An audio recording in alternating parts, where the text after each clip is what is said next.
And after that, bishop to c5 by Sam, he simply mirrors the position aiming at f2. And guys, this complete setup is known as Italian game Giuso Pianismo, which is a very solid slow burning setup. And after that, d3, keeping the position quiet now as well as supporting the pawn. And basically, black also mirrors with d6, and you can see both sides are building up their forces. And after that, c3, preparing for b4, a common plan to kick the bishop on c5 and also to gain some space on the queen side. And after that, black simply develops the knight, and finally hence decides to castle. And after that, a5. And you can see black also trying to just expand, and basically this move also stops this pawn from coming to a5. Rook to e1, and in the next move white is preparing for the central break d4, so that's why bishop to a7 by Sam, maintaining the pressure on this a7 to g1 diagonal.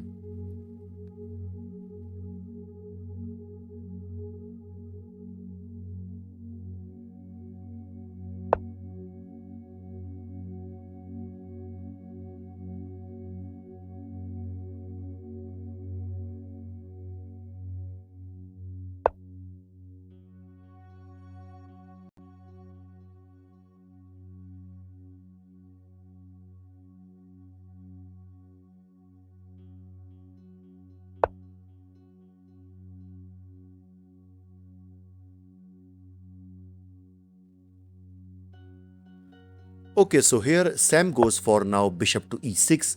He basically wants to trade the light square bishop so that he can get this connected pawn structure along with this, open f file. So that's why bishop to b5, and hence simply declines. And now you can see he is preparing to capture the knight so that he can destroy the black pawn structure. So knight to e7, and now the pawn is now you can see black is threatening to push c6 so that he can kick the bishop, but before that d4, and here hence finally goes for the central break, but c6, and Sam simply targets the bishop, so that's why bishop to a4, and after that finally black opens the center, knight takes d4, and as you can see Hans has a very solid knight in the center. And guys, now how can black continue the game? I mean, in this position here, the best move for black is to go for knight to g6, simply improving the position of the knight. And let's suppose if white decides to capture the bishop with knight takes e6, f takes e6, and you can see now black has 4 connected pawns and also has this open d file for the rook. And let's suppose if white decides to develop his another bishop, let's suppose on e3, so that he can get rid out of this bishop, which is directly eyeing the f2 square. But now comes bishop takes e3, and obviously white cannot recapture with the knight due to this undefended pawn on e4, which is targeted by the knight. So that's why rook takes f3 is forced, and after that knight to f4. And in the next move, black is going to push e5, creating a permanent square for this knight, which is eyeing the king's side. And guys, let's suppose to get rid of this, if white decides to push g3, that would be a mistake, because by pushing the pawn, white also weakens the h3 and f3 squares, as you can see, and black can now take advantage of this with the check knight to h3. And after king to g2, can you guess the next move? Just pause the video and try to find it by yourself. But I think most of you got the move. Yes, you are right. Knight takes f2. The idea is after king takes f2, now comes this check, knight to g4, simply attacking the queen, attacking the king and the rook. And after king to g1, and after that simply knight takes e3. But guys, that's not the move, because after knight takes e3, you can see black has no attacking, black has now no attack. I mean, if he goes for now queen to g5, if he decides to target this knight, simply white can defend with knight to g2, and if queen to f6, so that he can give some check. But what about queen to d4? simply asking for queen exchange as well as defending on f2. So that's why after king to g1, let me go back to the move. Yes. So that's why here the correct move is to go for rook takes f1 check. The idea is to deflect the king so that black can capture the rook with a fork, and then he can win the game. I mean, win the queen. But so yeah, so that's why, let's suppose if queen takes f1, knight takes e3, attacking the queen, and after queen to e2, queen to g5, defending the knight, and in the next move, rook to f8 is coming, and you can see black gets a tremendous attack. But in the actual game, after knight takes d4, let me go back. Yep, so here Sam goes for d5. And guys, that's an inaccuracy because you are allowing white to push e5, which exactly Hans did in the game. He simply attacks the knight, gaining space and cramping black's position. And since this knight is attacked, so that's why he simply goes to e4.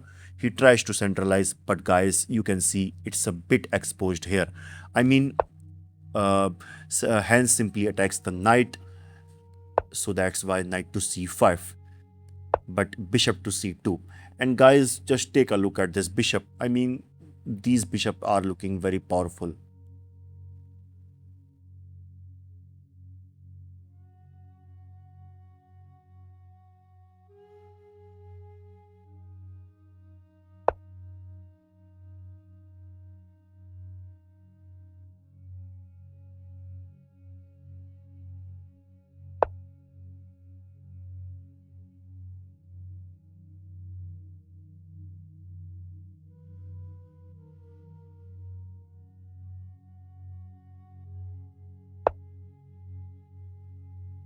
Okay, so basically Sam brings his knight back so that he can push c5.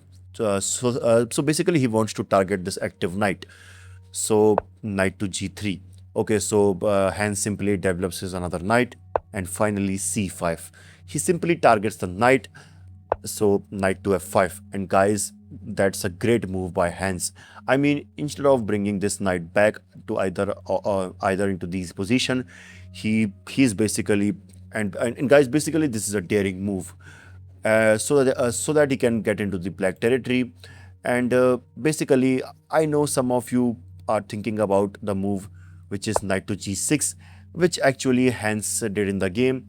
And uh, basically this move brings the knight into the game. But guys, it also leaves the d5 pawn undefended.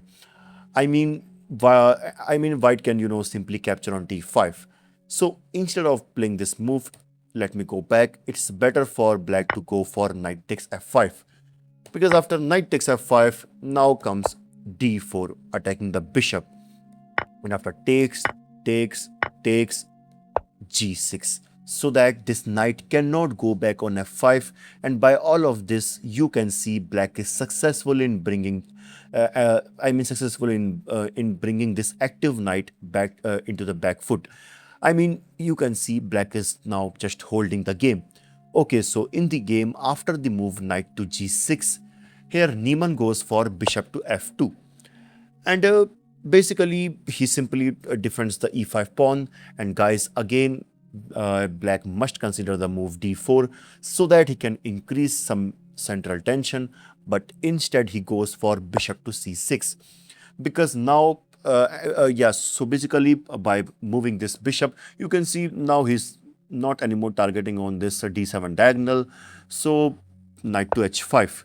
And guys, now you can see both knights are hammering on g7, and you can see the pressure is now immense. So to defend this, I mean, yeah, so basically he goes for the pawn by bishop to b8, but Hans simply defends by f4. And guys, again, black must consider the move d4, but instead he goes for knight takes f4, leaving the defense of this h4 square. I mean, now white can consider the move bishop to h4, simply attacking the queen. And if queen goes to c7, now comes queen to g4, creating huge amount of pressure on g7 pawn. So let's suppose to stop this, if black decides to bring the knight back to g6, acting as a blockade. Now I just want you all to pause the video and try to guess the next move which white can play in this position. And guys, the move is to sacrifice the knight by knight takes g7. The idea is after knight takes g7, now comes this check, knight to f6, and after king to h8, queen to g5, and you can see what's coming next.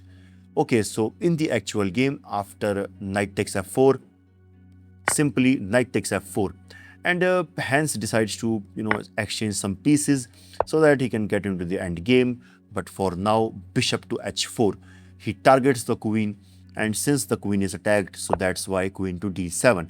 And guys, again pause the video and can you guess the next move which white can play in this position? And guys, I know some of you got the move. Yes, you are right, knight to e7 check. The idea is after king to h8, now comes bishop to f5, attacking the queen, and after queen to c7, queen to g4. And guys, since this knight is attacked, so there are only two squares left for it. It can either go to this g6 square or to this e6 square. And guys, the correct square for this knight is to go to this g6 square so that he can block the diagonal of this bishop. I mean, if queen to h5, if he tries to increase the pressure, then simply bishop to e8, he can hold this. And if knight takes d5, attacking the queen, but queen to c6. And although this position is completely winning for white, but it will take some time for white to finish the game. But guys, let me go back to the move knight to g4. Okay, so yeah, so basically, so queen to g4, yes. So the another move which is knight to e6, and guys, if this happens, then that will be a huge blunder. I mean, now white can play queen to h5, threatening mate in 1. So to stop this, as you can see the arrows, there are two options. So let's suppose if black decides to push h6, and guys, now I just want you all to pause the video again and try to find mate in 3 for white. And guys, the sequence is bishop to f6, trying to deflect the g7 pawn with the idea of queen takes h6 mate. Okay, so let me go back to the move queen to h5. Here the another move is which black can play is g6. And guys, if this happens, now comes bishop to f6 check, knight to g7, queen to h6, threatening mate in 1, so rook to g8. And now comes this beautiful sacrifice, bishop takes g6, threatening simply mate in 1. And let's suppose if he captures with the f pawn, simply knight takes g6. And guys, just take a look at this beautiful mate. I mean, that's amazing. Okay, so in the actual game, after queen to d7, let me go back. Yeah, so here Hans goes for knight queen to d2. He attacks the knight, so knight to e6. And guys, in this position, Hans Niemann sacrificed the bishop by bishop to f6. The idea is if he recaptures by g takes h6, f6, and yes, I think you got the move queen to h6. And in the next move, you can see knight to e7 check is coming, simply opening the diagonal of this light square bishop so that white can mate black on h7. So that's why after bishop to f6, here Sam decides to capture on e5 with bishop takes e5, trying to deflect the bishop, hoping for some counterplay. But this is not possible now because of rook takes e5, and now black is completely lost. I mean, if he tries a desperate defense by h6, and in this position, guys, he simply resigns. And yeah, so basically now I just want you all to pause the video and try to find a mate for white. And guys, in this position, the move is to sacrifice the queen by queen takes h6. The idea is if g takes h6, Now knight takes h6, and that will be a mate. And guys, just take a look at this mate by two bishops and a knight, which shows an unbelievable tactical vision by Hans Niemann, who is the best friend of Magnus Carlsen. Like this video and I will see you in the next one. This is your host Bison signing off. Bye bye.